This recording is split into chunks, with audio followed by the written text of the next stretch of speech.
बिस्मिल्लाहिर्रहमानिर्रहीम। अस्सलाम वालेकुम। आज हम मुगलई चिकन हांडी बना रहे हैं। चलिए रेसिपी बनाना शुरू करते हैं। उसके लिए मैंने एक बड़े साइज़ का प्याज लिया है, अदरक लहसुन का पेस्ट एक टेबल स्पून लिया है, 1 कप दूध है, 2 कप दही है, 1 टेबल स्पून सफ़ेद मिर्च है, 2 टेबल स्पून ज़ीरा भुना हुआ और पिसा हुआ है, 8-10 हरी मिर्चें ली हैं, बादाम और काजू आधी आधी प्याली मैंने पानी में भिगो दिए थे, आधा पैकेट क्रीम और 1 किलो चिकन चाहिए। अब इसको पकाने के लिए मैंने एक पैन में आधा ग्लास पानी का डाला है और इसमें मैं प्याज डालूंगी जो एक बड़े साइज़ का मैंने स्लाइस करके रखा था। इस प्याज को मुझे बॉईल करना है और साथ ही मैंने बादाम और काजू पानी में पहले से भिगो दिए थे। बादामों का मैंने छिलका उतार लिया था, ये दोनों पानी में भीगे हुए हैं और इसके साथ ही मैं हरी मिर्चें डाल दूँगी। इसमें बादाम और काजू दोनों इस्तेमाल होंगे। अगर आपके पास काजू नहीं है तो आप 2 टेबलस्पून भर के खसखस भीगी हुई और पिसी हुई इसमें इस्तेमाल करेंगे। आप अकेले बादाम इसमें इस्तेमाल नहीं करेंगे, या तो काजू और बादाम इस्तेमाल होंगे या फिर खसखस और बादाम इस्तेमाल होंगे। प्याज को बॉयल हमने इसलिए करना है ताकि इसकी कड़वाहट ख़त्म हो जाए, क्योंकि हमें इस हांडी में प्याज की कड़वाहट नहीं चाहिए। जब इसका पानी बिल्कुल खुश्क हो जाए तो आप इसको रूम टेम्परेचर पे लेके आएँ और इसको ब्लेंडर में डाल लें।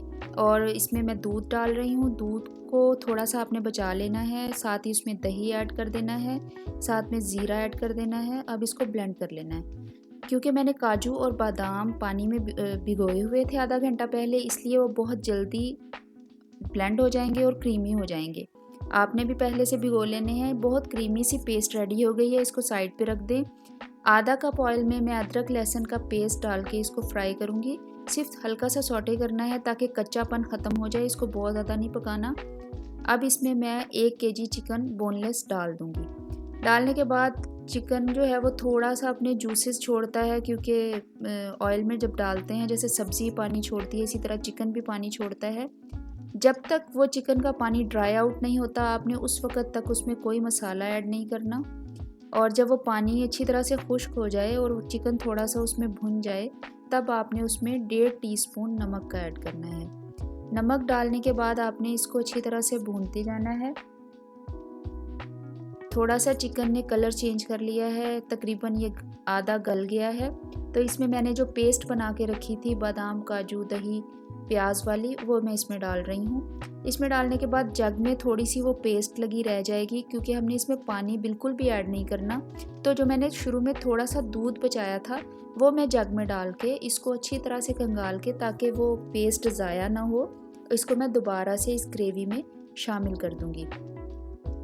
ग्रेवी में पेस्ट शामिल करने के बाद इसको 10 से 15 मिनट तक आपने तेज़ आंच पे इसी तरीके से पकाना है। और इस दौरान ही मैंने 1 टीस्पून भर के सफ़ेद मिर्च का इसमें डाला है और इसको अच्छी तरह से भूनते जाएं।